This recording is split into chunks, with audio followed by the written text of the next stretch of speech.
Para quem anota, a minha palavra se chama 10 lições no Getsemane.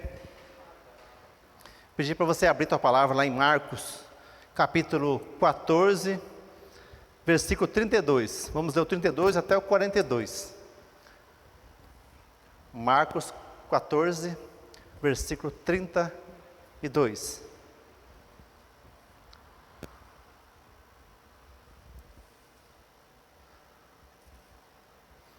Lendo esse versículo, nesse capítulo de Marcos, eu tirei 10 lições grandiosas lá do Getsemane. Está assim, versículo 32. Então foram a um lugar chamado Getsemane, e ali chegados, disse Jesus a seus discípulos: assentai-vos aqui, enquanto eu vou orar. E levando consigo a Pedro, Tiago e João, começou a sentir-se tomado de pavor e de angústia. Ele lhes disse: a minha alma está profundamente triste até a morte. Ficai aqui e vigiai. E adiantando-se um pouco, prostrou-se em terra e orava para que, se possível, lhe fosse poupado aquela hora. E dizia: Abba, Pai, tudo te é possível, passa de mim este cálice, contudo não seja o que eu quero, e sim o que tu queres. Voltando, achou-os dormindo, e disse a Pedro: Simão, tu dormes? Não pudestes vigiar nenhuma hora? Vigiai e orai, para que não entreis em tentação.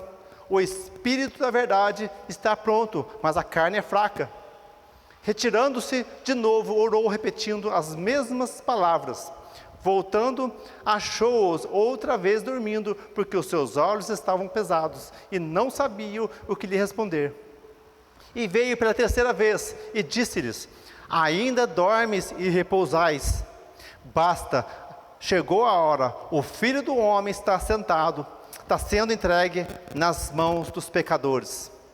Levantai-vos, vamos, eis que o traidor se aproxima. Este momento foi o momento de maior luta de Jesus.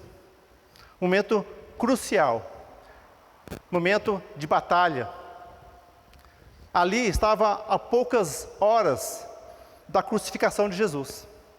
E Jesus, sendo Deus, ele sabia de cada detalhe do que ia acontecer com ele.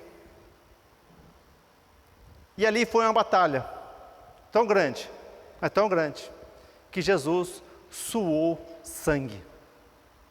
Dá para entender isso? O que é suar sangue? E nós podemos tirar aqui, no mínimo, 10 lições para passar para a igreja. E a primeira delas é a oração. Jesus, ele era 100% homem, ele era 100% Deus, certo? Jesus precisava orar, como Deus não, mas como homem sim. E Jesus orou, e orou muito. Nós, pequenos mortais, muitas vezes nós oramos tão pouco, às vezes nem oramos. E nós temos que fazer o quê? Tirar o exemplo de Jesus. Viu tanto que ele orou, porque aqui nesse horário, era mais ou menos 3 horas da madrugada, era o horário de costume. A palavra fala assim que, tanto é que Judas foi levar o povo para poder prender Jesus, e ele sabia exatamente onde Jesus estava, porque era costume de Jesus estar ali naquele horário, madrugada, oração. Então é uma lição que nós temos que receber, e entender, e praticar, a orar. Essa é a primeira lição, que está lá fala no versículo 32, que fala assim: então foram a um lugar chamado Getsemane, ali chegados, disse Jesus aos seus discípulos: sentai-vos aqui, enquanto eu vou ali orar. Amém? Então está ali, no capítulo 32. A segunda lição que nós tiramos do Getsemane fala sobre pessoas especiais. que fala lá no versículo 33, que fala assim: e levando consigo Pedro, Tiago e João, começou a sentir-se tomado de pavor e de angústia. Então ele fala ali que ele levou três discípulos dele. Jesus tinha 12 discípulos. Ele pegou 3 e levou somente esses 3. E ele sabia que esse momento seria a maior batalha da vida dele aqui na terra. E ele levou 3 pessoas. Por que você levou Pedro, Tiago e João? Não fala aqui por quê. Nós entendemos que com certeza seria os 3 de maior confiança. Os três talvez que ele poderia confiar, entregar realmente essa batalha na mão deles. Talvez seria isso, não é mesmo? Então, pessoas especiais.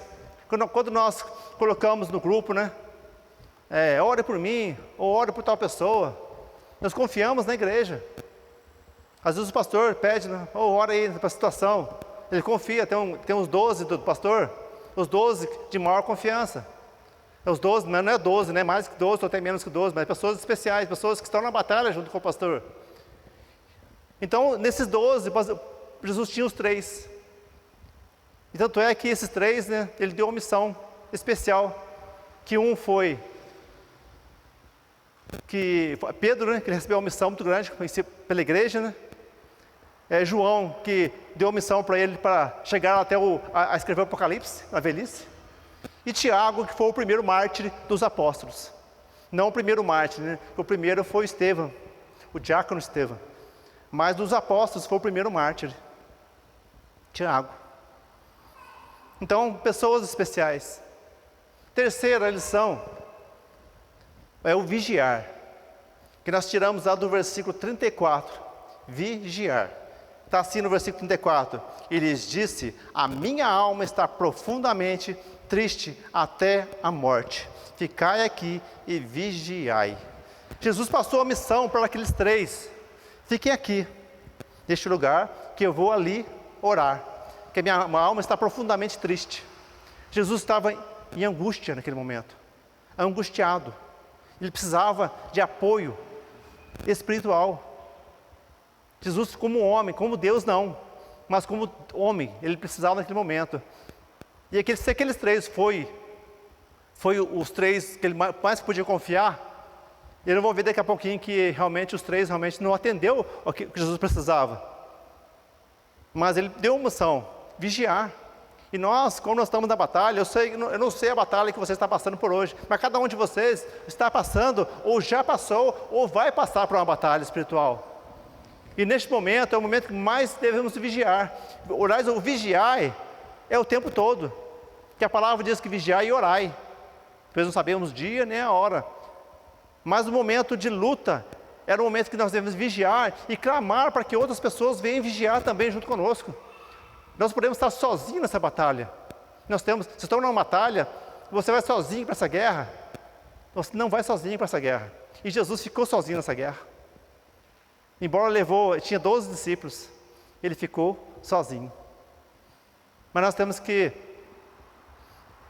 clamar por pessoas de confiança, pessoas que nós acreditamos que estejam numa guerra, que possa estar em santidade e levar a estar na guerra junto conosco, clamar por intercessão.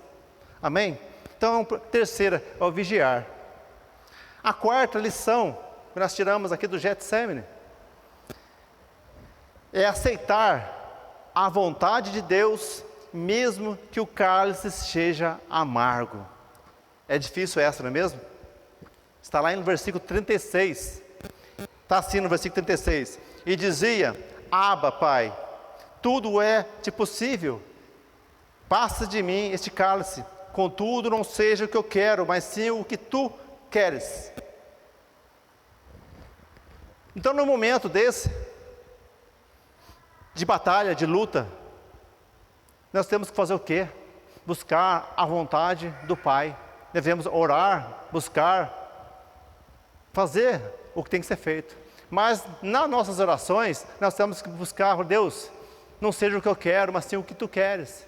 Porque Deus tem um propósito. E a oração nossa vai fazer o quê? Vai nos fortalecer. Vai fortalecer os anjos que estão ao redor, para nos dar força, para nos proteger. É isso que a oração faz. E E a vontade do Pai. Muitas vezes, nas nossas orações, nós esquecemos de falar no final da oração: Deus, seja a tua vontade, não a minha vontade.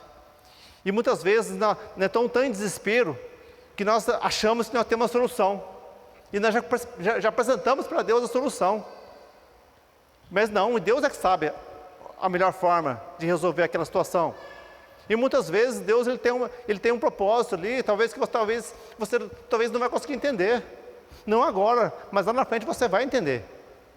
Um exemplo, eu gosto de falar muito desse exemplo, da morte do meu pai.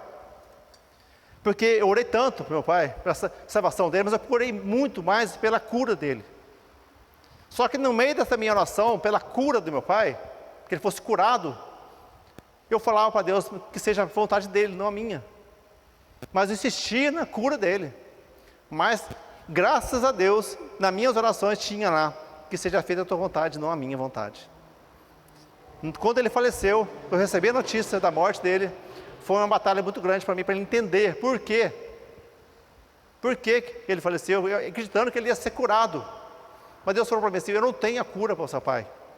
Porque se eu curo ele hoje, ele falou para mim assim: se eu curar ele se tornar um pecador maior ainda na manhã. Você não pediu a salvação dele, em primeiro lugar? É isso mesmo que eu pedi. Então, em primeiro lugar, a salvação dele. Então é isso mesmo que eu fiz. E Deus não tem prazer na morte de ninguém, não é mesmo? Não é verdade? Então, se você pede pela salvação de alguém, com certeza, você não precisa nem pedir qual é a vontade do Pai, porque já está escrito na palavra dele, que a vontade dele é a salvação de todos. Então, quando você clama pela salvação de alguém, com certeza é da vontade de Deus. Amém? Então, pedir a Deus a tua vontade, não a minha. Que Jesus, naquele momento, naquela angústia, naquele pavor que ele estava, sabendo o que ia acontecer com ele, e ele pediu para Deus: se possível, afasta de mim esse cálice. Ele pediu para Deus tirar aquele cálice dele. Agora não, eu não estou. Parece que a carne dele estava pedindo aquilo. A carne de Jesus estava pedindo, não o Espírito, para que ele fosse liberto daquele cálice. Mas ele, no final, ele pediu, porque Deus, no final, o que Deus fez?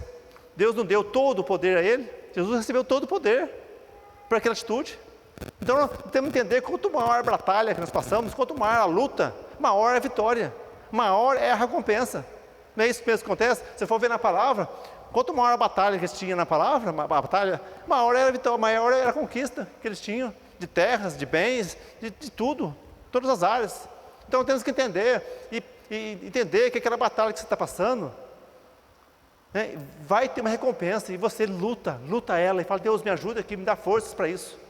Que não seja a minha vontade, seja a tua vontade, não a minha, me dá forças. Amém, igreja? Aceitar a vontade de Deus. A quinta lição do Getsemane é a fé. A fé, ela está também nesse mesmo versículo, do versículo 36. Porque naquele momento, né, que Jesus ele pediu a vontade do Pai, ele teve muita fé.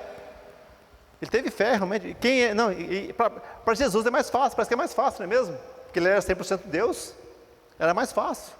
Mas essa lição temos que entender e receber essa lição, e nós temos fé que Deus está no controle, porque às vezes nós achamos que estamos sozinhos na batalha. Estou passando por uma situação, aquela angústia que eu estava passando, aquele pedido que eu estava tendo, pedindo a Deus pela cura do meu pai, foi uma batalha muito grande para mim. E eu tinha que ter mais fé, talvez faltou um pouco de fé, talvez, eu não sei. Mas eu tinha que ter muita fé, saber que Deus está no controle, que Ele ia fazer o melhor. Que no momento que eu recebi a notícia que meu pai tinha falecido, eu perdi minha fé, eu fiquei em pânico, eu comecei a questionar a Deus. E se eu tivesse com a fé boa naquele momento, ao que eu recebi a notícia que meu pai tinha falecido, eu tirei e falei: Deus, amém. Faltou o amém no momento daquela notícia, saber que, meu Deus, o Senhor fez o melhor. Mas naquele momento não, faltou um pouco de fé para mim. Nós temos que ter fé, saber que Deus está no controle, que Ele vai fazer o melhor. E seja lá o que acontecer. Às vezes acontecem coisas tão terríveis com a gente acha: nossa, agora acabou. Não, estou perdido agora, para onde que eu vou agora? O que eu faço agora? Aí acaba a fé diminui, fica bem menor que uma semente de mostarda, né? A semente de mostarda é tão pequena, e fala: se tiver a fé do tamanho, né? Ou como uma semente de mostarda, né? Você pode falar até que um monte sai do lugar e se joga no mar. Mas a nossa fé fica muito menor, mas muito menor que um grão de mostarda. Mas nós temos que fazer o quê? Enriquecer a nossa fé. A palavra diz que se você não tiver fé, peça a Deus. Sabedoria, peça a Deus. Pede a Deus. A oferta está pequena, peça a Deus. É um pedido também. E Deus vai te dar fé. Ele vai te ajudar a aumentar a sua fé, para que você venha passar as dificuldades. Porque achar que você virou crente, você é cristão, que você é fiel a Jesus Cristo, a tua vida vai ficar maravilhosa num mar de rosas? Não vai não. Porque nós estamos numa guerra. E há uma Canaã a ser conquistada. Não só para nós, a Canaã, que é o céu, né, que é o reino de Deus. A Canaã celestial. Nós temos que conquistar essa terra.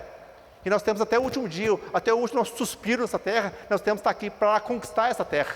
Amém? E vai haver lutas. Em nome de Jesus vai ter, e nós vamos vencer. Amém? E aí, o mais interessante ainda, nós temos as lutas, mas a palavra diz que se você quiseres obedecer, você comerá o melhor dessa terra. Isso é maravilhoso, não é mesmo? Você tem as lutas, mas você pode comer o melhor dessa terra. Isso é maravilhoso. Você pode. Basta você obedecer a palavra de Deus, em todas as áreas, principalmente nos dízimos e ofertas. Amém? Glória a Deus. Sexta lição. O Getsemane é o lugar de maior batalha de um crente. Amém? É ou não é? Versículo 37, que fala assim: voltando, achou-os dormindo, e disse a Pedro: Simão, tu dormes? Não pudestes vigiar nem uma hora? Jesus chamou a atenção só de Pedro, né? Mas na verdade ele falou: estão dormindo, estavam todos dormindo. Mas o Pedro que levou a bronca, não é mesmo? Mas o que eu falo? Por que eu falo que é a maior luta? Ali naquele momento era 3 horas da madrugada, e Jesus costumava orar a esta hora, porque era costume dele estar naquele lugar às 3 horas da madrugada. E ali naquele momento, Jesus mais precisava dos seus discípulos, né? O que ele estava fazendo? Dormindo, no meio do mato ainda, não tinha nem conforto, não tinha lá, estava lá cheio de pernilongo, ainda dormindo ainda, pelo menos se acordado, mesmo com os unidos do pernilongo, para poder ajudar e orar, fazer aquilo que Jesus estava pedindo, que era vigiar. Eles dormiram, a batalha é tão grande, que eles dormiram, e muitas vezes nós estamos dormindo no meio da batalha. O que acontece se você dormir no meio da batalha? Você morre. Então é a maior luta. Quanto maior a batalha, né, quanto maior a batalha, maior é a luta, e ali vem o sono profundo, e você quer dormir.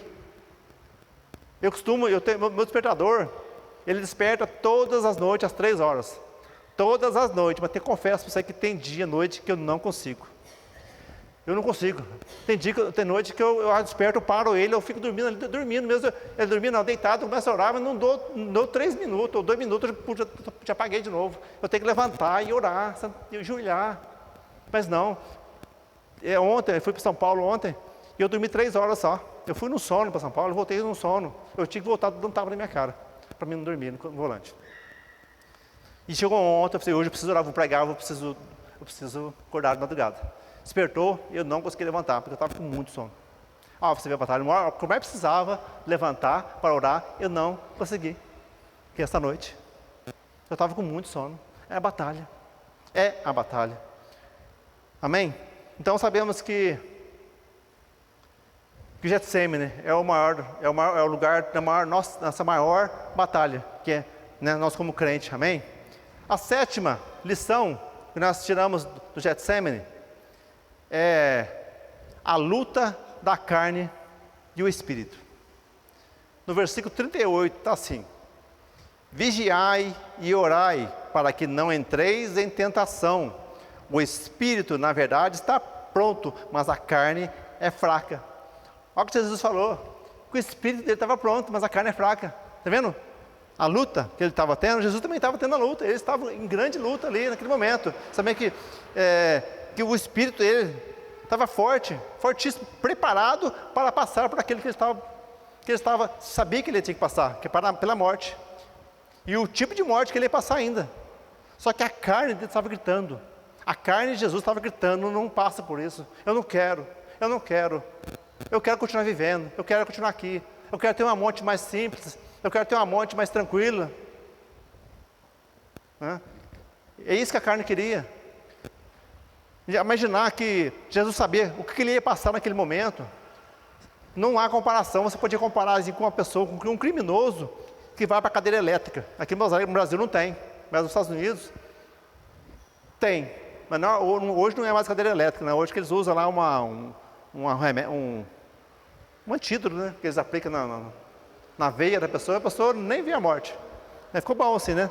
Nem sente a dor.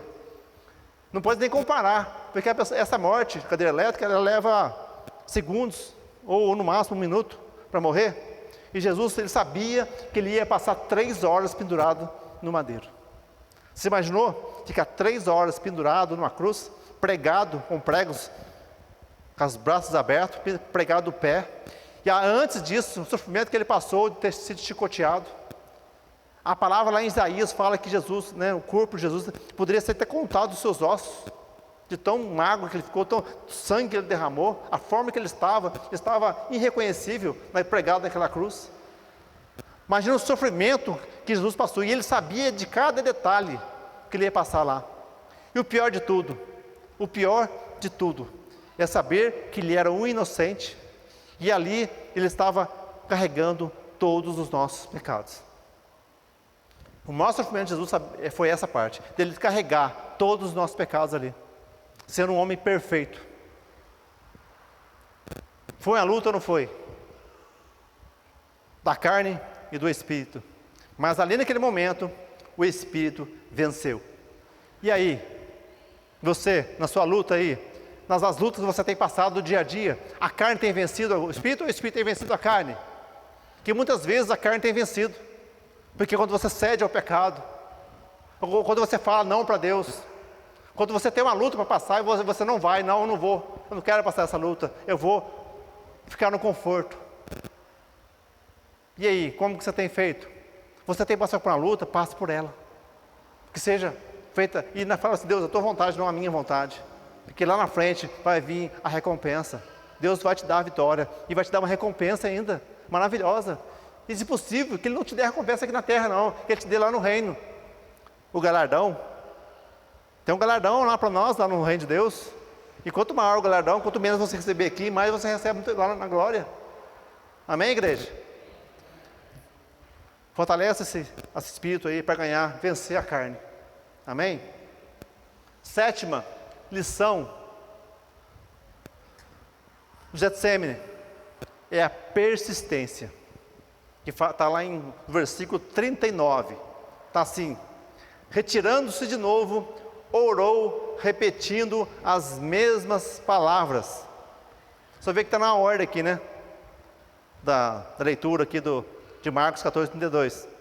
Então a persistência na oração, que muitas vezes você fala assim para Deus, pede para Deus, eu oro pela salvação de um parente, né? Você clamou naquele momento ali.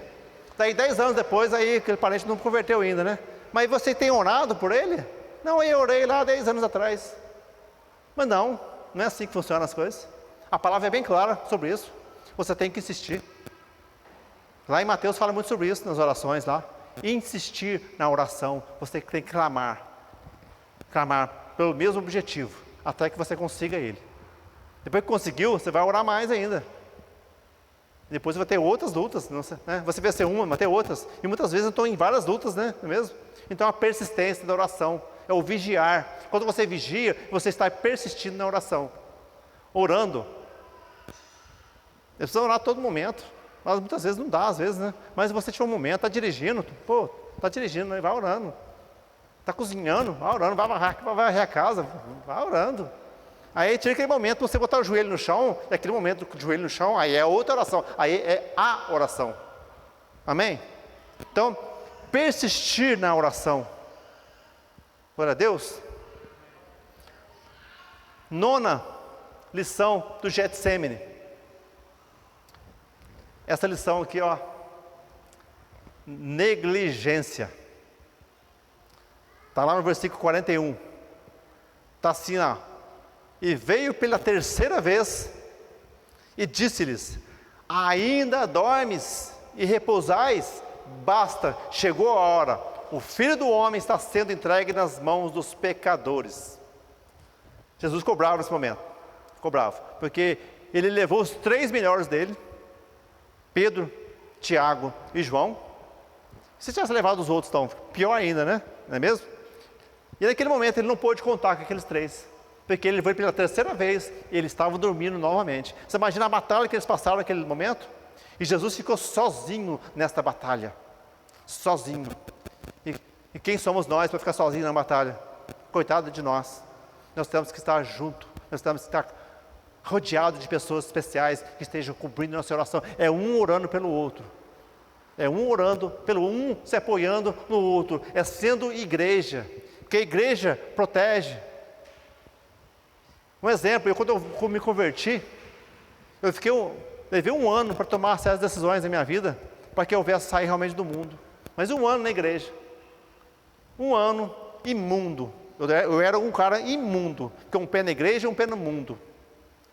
Mas o que me protegia, o que me guardava, era a igreja, porque eu não perdia um culto. Mesmo fazendo coisa errada lá fora, imundo que eu era, o que me guardava era a igreja, independente da minha salvação ou não. Mas a igreja me guardava, protegia. Que havia pessoas intercedendo por mim, pessoas orando por mim. Então nós temos que orar. E ali naquele momento, Jesus não pôde contar com eles. Jesus passou toda aquela luta sozinhos. Então a negligência daqueles 3. Então a lição que nós tomamos com isso, para nós não sermos negligentes. Quando o pastor mandar uma mensagem no grupo, ou que seja quem for, pedindo oração, pedindo clamor, pedindo para ore, faça isso, não negligencie. Se você está passando uma batalha, muitas vezes, quando eu e minha esposa nós vamos para uma visita geralmente é muita batalha, que a pessoa está precisando de uma visita. A gente vai lá. O que a gente faz quando a gente vai para a visita? Manda mensagem para o pastor. Pastor, esteja orando por nós. Não fala assim, ore por nós. Não é isso. Porque se ele orar naquele momento, você esteja orando, porque o tempo que eu estiver lá nessa visita é uma guerra. Então eu preciso de oração naquele momento, naquele período. Às vezes a gente coloca lá no grupo de intercessão, ou até mesmo no grupo da igreja, esteja orando por nós. Mas a gente está indo para a batalha, a gente coloca lá no grupo, põe no grupo aí, esteja orando por nós. Porque precisamos de intercessão, está uma retaguarda. A gente vai para a guerra, né, igual a gente vai à infantaria, e põe a artilharia atrás. Né, enquanto eu estou na guerra aqui, na infantaria, a artilharia está mandando míssil por cima de nós, pegando os inimigos lá na frente. É do mesmo jeito, o exército,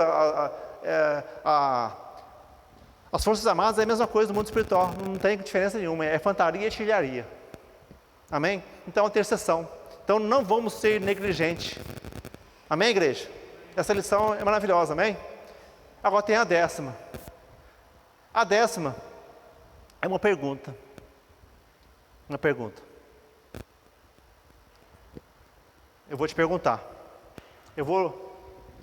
Qual é o valor de Jesus? Se você tem noção, você pode responder para Deus essa pergunta? Eu vou dar um exemplo aqui.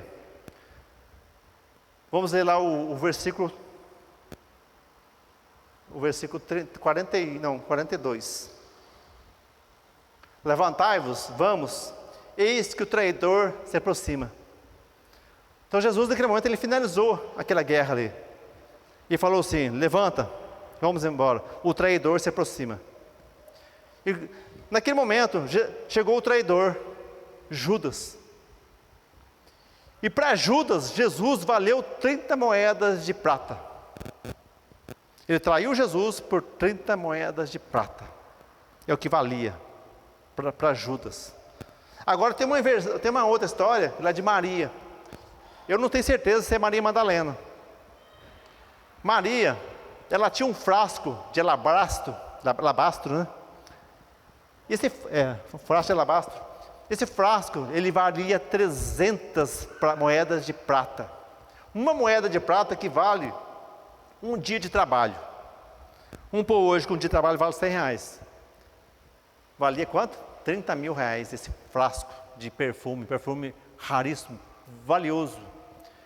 E Maria, ela chegou diante de Jesus, ela quebrou o frasco e despejou em Jesus. Naquele momento, até os discípulos falaram assim, não, por que não vende esse perfume e dá aos pobres? Jesus falou, não deixa ela fazer isso. ela está preparando o meu corpo para o funeral. Eles não entenderam nada, né? Jesus falou isso, preparando meu corpo para o funeral, como assim? Mas valia 300 moedas de prata. E isso porque eles não sabiam do tão grande e valioso era Jesus.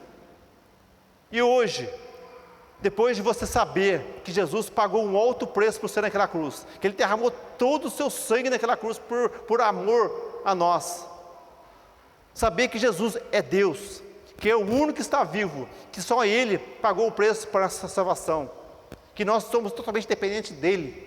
Depois de saber de tudo isso, coisas que eles não sabiam naquela época, quanto é o que vale Jesus para você? Eu te sugiro a valer a sua própria vida, que o maior valor que nós temos é a nossa própria vida. Que você possa, nós, eu, você, podemos entregar inteiramente a nossa vida ao Senhor Jesus. Nós entregarmos a tudo que nós temos, e aqui tudo aquilo que nós somos, entregarmos ao Senhor Jesus, porque é o valor, Ele vale muito mais do que isso, muito mais, mas é o mínimo que nós podemos entregar, nos entregamos a Ele, nos entregarmos à vontade dEle, vivermos aquilo que Ele quer que nós vivemos, que é a palavra de Jesus. Que nós possamos valer para Jesus a nossa própria vida, que é o nosso maior bem. Amém, igreja? Que essas 10 lições possam entrar na sua vida cotidiana.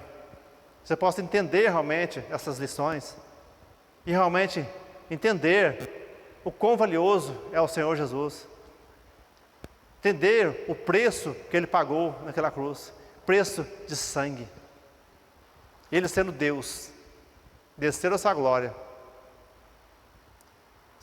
se fez carne, viveu como homem, passou por essa guerra no Getsemane e se entregou à vontade de Deus, que era se entregar. Porque se Jesus não faz isso, coitado de nós estávamos a caminho do inferno. Mas graças ao Senhor Jesus, nós estamos a caminho do céu. Amém, igreja? Essa é a palavra que eu tenho para entregar para nós nessa tarde, em nome de Jesus. Convido a igreja a estar de pé, amém?